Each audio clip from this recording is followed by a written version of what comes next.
If you really care about your family, then keep quiet. Owen's venue reservation got canceled all of a sudden, so we decided to use Madison's venue. The voice pierced my eardrums like an icy knife.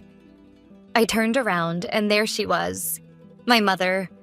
Her face was so brazen, so shameless that it didn't show even the slightest hint of guilt. Her words drew a single, cruel line that connected everything to the nightmarish scene unfolding before me. This was supposed to be the dream party venue I had spent months preparing for my 7-year-old daughter, Madison. The theme was Fairy Tale Castle. Rose gold banners, pastel pink tablecloths, paper plates with gold trim. Everything was desecrated beyond recognition.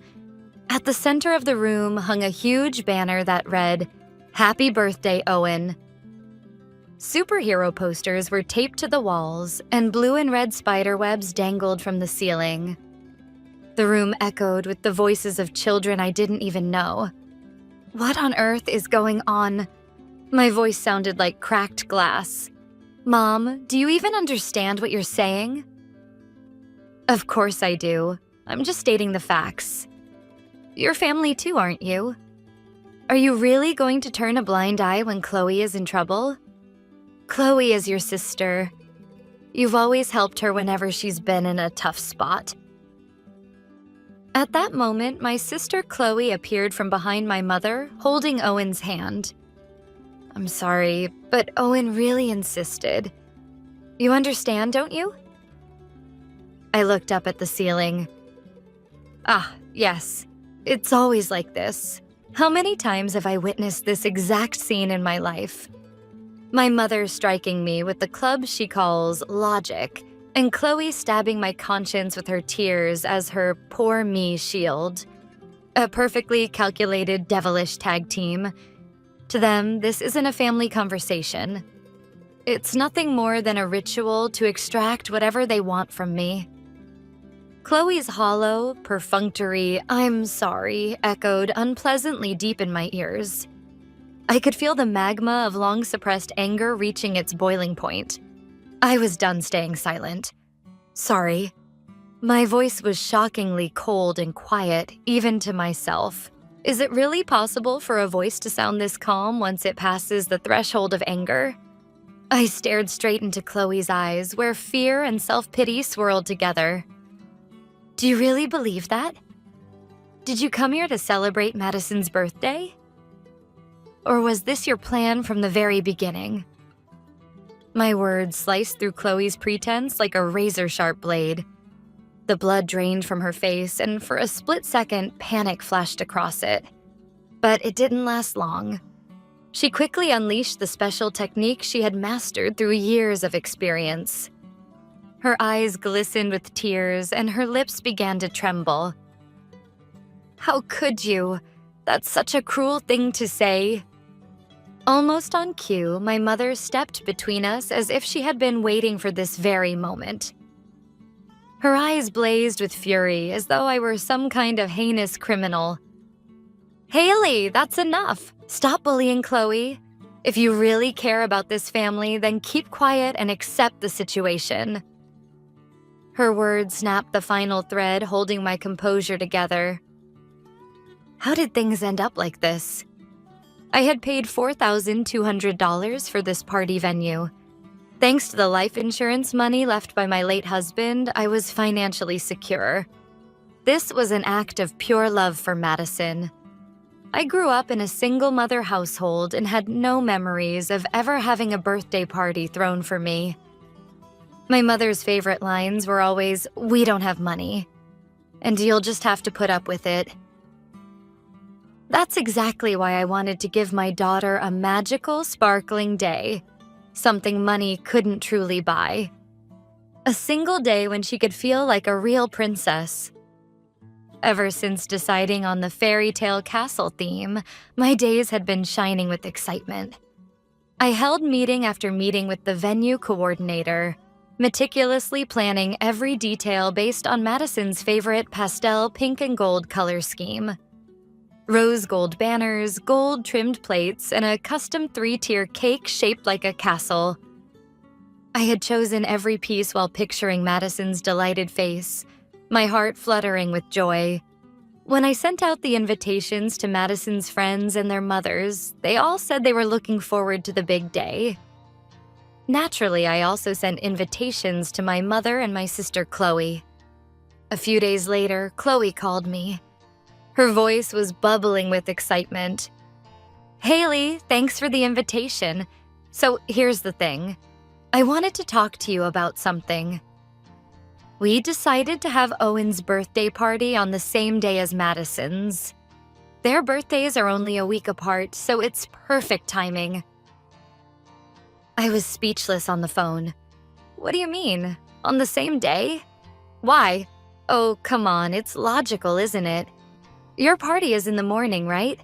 So we'll have ours in the afternoon at a different location. I'll let the relatives know." Logical?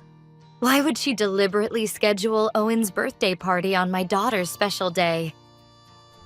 Questions swirled through my mind, but before I could voice them, Chloe abruptly said, "Okay, so it's settled then," and hung up the phone. I stood frozen, clutching the receiver tightly in my hand. A week before Madison's birthday party, I visited the venue for a final check. The female manager looked over my carefully crafted plans and smiled. "How lovely. Madison is going to be such a happy little princess." Her words alone made my heart soar. That night, my mother called me. "Haley, how's the party preparation going?" Her tone sounded caring at first, and I let my guard down just a little. "It's going well. I went to the venue today, and everything was perfect." That's wonderful to hear. Chloe's preparations for Owen's party seemed to be going well, too. Her words surprised me slightly. Normally, she would complain about Chloe's misfortunes and try to plant guilt in me. It was her usual routine. "That's good for her," I replied. My mother continued, her voice unnaturally cheerful. "So, what's Madison's venue like? How's the decoration?" Like a spy, she pried into every detail: the size of the venue, the theme of the decorations, even the schedule for the day. Caught off guard by her barrage of questions, I chose my words carefully as I answered each one. "Well, the decorations are mostly pastel colors, and the schedule is..." Why does she need such detailed information? Alarms went off in my head as I desperately tried to figure out my mother's true intentions on the other end of the line. But her unnaturally bright voice skillfully dodged my suspicions and kept me from getting to the heart of the matter. After extracting every bit of information from me, my mother spoke in a satisfied tone, as if she had just placed the final piece of a puzzle. "All right, I understand now. Thank you for everything. I'm really looking forward to the day." With that, she hung up the phone. There were no demands, no hints of jealousy. After that, there was no further contact from my mother, and that strange calmness only tightened the knot in my chest. It felt like a massive storm was quietly gathering strength beyond the horizon, creating suffocating days of uneasy silence. I kept telling myself over and over, "You're overthinking it," and waited for the day, clinging only to Madison's smile for strength. And then, the fateful day arrived. I dressed Madison in her favorite gown, and my heart danced with anticipation. Listening to her innocent singing in the car, I tried to shake off my unease. "Today will be fine. Just today," I told myself. But the moment I opened the venue door, all sound vanished. What hit my eyes was a world of garish primary colors I didn't recognize. The air was filled not with the sweet scent of desserts, but the cheap smell of popcorn. As my brain struggled to process what I was seeing, my eyes caught a blue paper cup lying on the floor. It was a grotesque foreign object tossed into the dream world I had so carefully created. I crushed the blue paper cup beneath the tip of my high heel. The dry crunch it made seemed to echo in the sudden silence. I slowly lifted my head. This wasn't anger. Something colder, harder was rising from deep within me. What is the meaning of this? The voice that slipped from my lips was shockingly cold and low, even to me. Hearing it, my mother frowned and crossed her arms with a look of deep annoyance, as if I were an ill-mannered, unwelcome guest. I told you, didn't I? Owen's venue got canceled, so we decided to use Madison's. There wasn't a trace of guilt in her voice. In her mind, everything was already neatly resolved according to her perfect scenario. I glanced at Chloe, who stood awkwardly behind my mother in her pastel-colored dress. When our eyes met, she flinched and quickly looked away, hiding behind her son, Owen. Ah, so you're in on this too. It's always the same. You hide behind Mom and play the victim. Rage surged through me, turning everything before my eyes blood red. The feeling in my hands and feet began to fade away. More than sadness, more than the despair of betrayal, it was a raging, blazing anger that consumed every part of me. $4,200. That's the money I spent solely for Madison's smile. I spent months planning with love. Amid the chaos of the party room, my mother's and Chloe's selfish words echoed inside me like a grating dissonance. If you really care about your family, if you would just put up with it. My vision turned red with fury, and I drew a sharp breath to yell back at them. That was when it happened. A small hand clutched the hem of my skirt tightly. I looked down to find Madison staring up at me with anxious eyes. She'd been standing in the corner this whole time, watching this ugly exchange, even though she was supposed to be the star of the party. Then Madison whispered the words that shattered my heart forever. Mommy, it's not fun anymore. Let's go home. It's okay. It's okay. Those words struck my head like a bolt of lightning. Time stopped. My mother's and Chloe's voices sounded distant. My 7-year-old daughter had already learned how to endure, how to give up, and how to tell herself it's okay when she was sad. In that tiny figure before me, I saw my entire life reflected back. When my mother treated me unfairly, I said, "It's okay." When Chloe stole my dreams, I said, "It's okay." That's how I had always survived, by killing my own heart. And there I was, on the verge of passing that way of life down to the daughter I loved most in the world. The blood drained from my face. My rage solidified into an icy, unshakable resolve. No way. This cycle ends with me. I will not let my daughter live the same life I did. I quietly knelt down in front of Madison and wrapped my arms around her small shoulders. Yeah, let's go home, Madison. We'll have a much better party somewhere else. I held her hand tightly and lifted my head. And then, without saying another word to anyone, I fixed my gaze straight on the exit and took my first step forward. Words were no longer necessary. Leaving that place, slipping away silently from that cursed relationship. That was my most eloquent act of resistance in my entire life, and a silent vow to protect my daughter's future. In the car on the way home, the only sound was Madison's gentle breathing as she slept in the back seat. In the silence, the pieces of today's events clicked eerily together with the memories of my past. It had always been this way.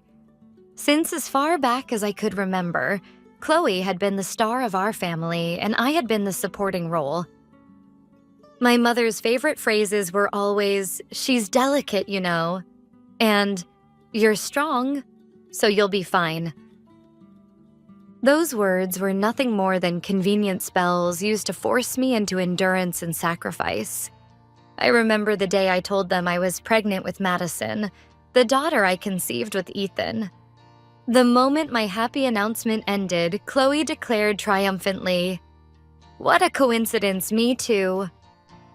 My mother completely forgot about me and celebrated Chloe's pregnancy as if it were some kind of miracle. The highlights of my life were always reduced to the opening act for Chloe's. Chloe was abandoned by Owen's father, and my husband Ethan died in an accident. Even though we both became single mothers, the paths we chose were entirely different. I forbade myself from drowning in sorrow and chose to stand on my own 2 feet. But they had managed to turn even Ethan's death into yet another tool for exploitation. When we got home, I laid Madison, still fast asleep in my arms, gently on her bed and kissed her forehead. Then I sat down in front of the computer in my study. My mother's cursed words echoed in my mind. "You have Ethan's insurance money, don't you? Helping Chloe and Owen is your duty as family." The culmination of it all was the car incident 2 years ago. Chloe cried to me and my mother cornered me. "Are you really saying my precious grandchild should ride in a used car?" "You have Ethan's insurance money." Back then, exhausted by grief and loneliness after losing my husband, I clung to the illusion of family harmony that Ethan would have wished for if he were alive. I handed over $5,000 I had saved as startup capital, and my dream was delayed for more than a year. Never again. I would not allow them to use even a single cent of what Ethan had left for Madison and me to feed their greed any longer. I picked up the phone and called the venue manager. My voice was strangely calm. "This is Haley. I'd like to cancel today's reservation. The venue, catering, decorations, entertainment, everything." On the other end of the line, I sensed the manager gasp. "Wait, Miss Haley, what on earth happened?" I then quietly stated only the facts. "No. What I reserved was a fairy tale castle party for my daughter Madison. What's happening there right now is a completely different superhero party. Because this is a serious deviation from the contracted agreement, I'm canceling all services." "But we simply followed all the instructions your mother gave us and handed everything over to the on-site manager according to the updated plan." "My mother?" At my low, steady question, the manager began speaking in a rush, her tone tinged with guilt. "It happened a few days ago. Your mother came to the venue. She seemed terribly heartbroken and said, 'Because of Haley's sudden circumstances, Madison's party can't be held anymore.'" With each of the manager's words, puzzle pieces clicked into place in my mind. "Your mother said, 'If we cancel the reservation, the penalty fee will be enormous, and it'll only cause Haley more pain. Isn't there some way we could make use of the venue and time slot?' She then proposed, 'Owen's birthday is coming up soon. Could we change the reservation for his party instead?' She even asked to change the theme to superheroes, something boys would love. Of course, we told her we'd need authorization from you, the official contract holder. But she said, 'My daughter has already given me permission.' She told me to take care of everything." She then presented a letter of authorization with your signature, along with a copy of your ID. She was so confident and convincing, and above all, her story was filled with such apparent love. I just don't want Haley to suffer financially anymore, that we completely believed her. So that unnaturally cheerful phone call was just a way to gather information for this. She must have forged my signature by copying it from some document at some point. The sheer meticulousness of her planning sent a chill down my spine that went beyond anger, like ice water being poured through my veins. My mother had devoted that much time and effort for the sole purpose of trampling on my love. The manager continued. At the end, your mother insisted over and over. Haley has already paid for everything, so please proceed as planned on the day. And please don't tell her anything until I contact you myself. I want this to be a surprise for her. We truly are so sorry. It was our failure to confirm properly. We were far too naive. I couldn't bring myself to blame the manager for these words of apology. There was no way a stranger could have seen through the elaborate schemes my mother and Chloe had perfected over the years. I understand the situation, but the fact remains that my party was ruined. Please proceed with the cancellation. I'll pay the penalty fee immediately by card. But Miss Haley, this was also our mistake. There's no need for a penalty. No, I'll pay exactly as stated in the policy. I said it firmly. I don't want to have even the slightest financial connection with those people anymore. This is how I'll end everything. Hearing the unwavering conviction in my voice, the manager could say nothing more. I gave her my card information and waited for the payment to be processed. Those few seconds felt like an eternity. A few minutes after I hung up, my smartphone rang loudly. It was my mother. I stared at the name on the display with complete detachment. The call ended quickly, and then Chloe's name appeared. I could already picture the scene of their party falling into chaos. The catering being pulled out, the cheerful music stopping, the entertainers packing up and leaving. I ignored Chloe's call as well. Then, message notifications began flooding in like a tidal wave. What have you done? Owen is crying. Ungrateful. You heartless woman. I scrolled through the list of insults. Strangely, I felt nothing at all. A strange calmness ruled over me, as if I were merely looking at words in a foreign language from a distant country. Simply ignoring their calls and messages would not be the end. If I stayed silent again, I'd be forgiving everything just like I had all those years before. Even then, my mother and Chloe were surely spinning their convenient little story for the relatives and the people at the venue, painting me as a madwoman, an ungrateful daughter. I couldn't let them twist the truth any further. For Madison's sake, and for my own, I quietly turned back to my computer. Then I opened my social media account. I began carefully uploading every piece of evidence, our past message exchanges, photos of the venue contract, pictures of the party room overtaken by the superhero theme, one by one. I wrote down everything that had happened today, stripping away anger and sadness, laying out only the facts in a calm, clear voice. Finally, I typed out the caption. Being devoted to your family does not mean being exploited. My finger didn't hesitate for even a second as I pressed post. Not even 5 minutes later, my smartphone began buzzing with notifications faster than it ever had before. I had braced myself for a storm of criticism, but when I nervously opened the notifications, what I saw was the exact opposite. Well said. Your courage brought me to tears.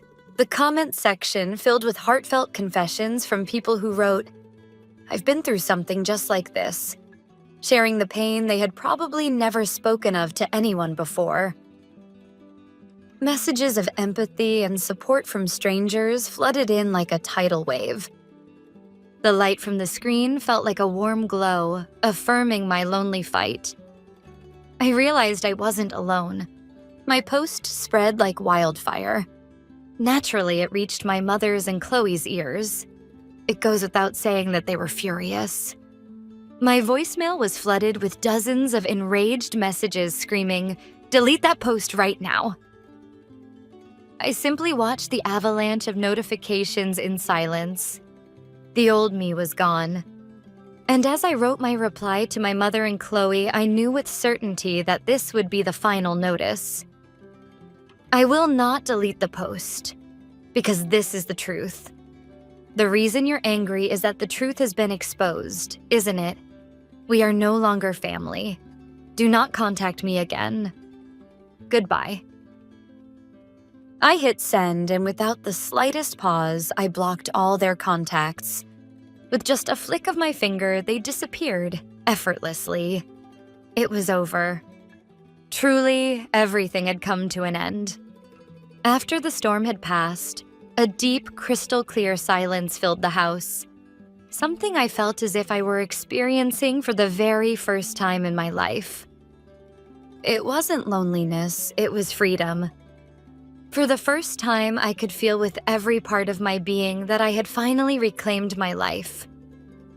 That night, I stood in the kitchen. I poured my heart into cooking all of Madison's favorite dishes. Creamy, gooey macaroni and cheese, star-shaped chicken nuggets, golden and crispy. And for dessert, fluffy pancakes piled high with strawberries and drizzled with sweetness. It wasn't a fancy venue, but that night, our little living room became the warmest party place in the entire world. Madison puffed up her cheeks as much as she could and blew out the 4 candles I had lit. Then she looked up at me with the biggest smile on her face and said, "Mommy, thank you. This is way more fun than that big venue." At that moment, tears began to quietly flow down my cheeks. This smile, this was what I had wanted to protect all along, and only then did I truly realize it. As I gazed at Madison's radiant smile, I felt, for the very first time, true freedom. Not the kind that comes from meeting someone else's expectations. Not from comparing myself to anyone else, but from simply sharing a moment of pure joy with the daughter I love. This was everything I had ever been searching for. Weeks passed, and one afternoon, the phone rang. The display showed my aunt's name.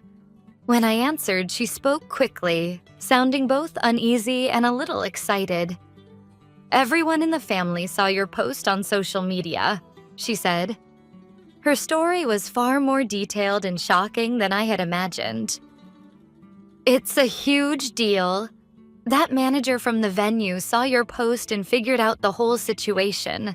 She was absolutely furious. According to my aunt, the venue didn't treat what happened as just a family dispute. The company had officially contacted the police and filed a criminal complaint for identity fraud by impersonating the contract holder and obstruction of business. They've also put your mother and Chloe on the company's blacklist, so they'll never be able to use any of their facilities again.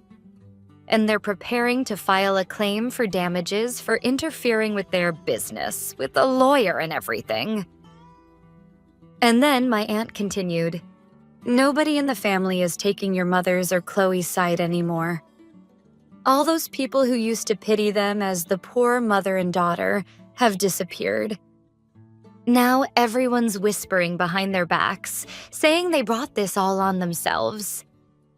Since your financial support is completely gone, Chloe apparently had no choice but to start working, but she can't seem to hold down a job anywhere.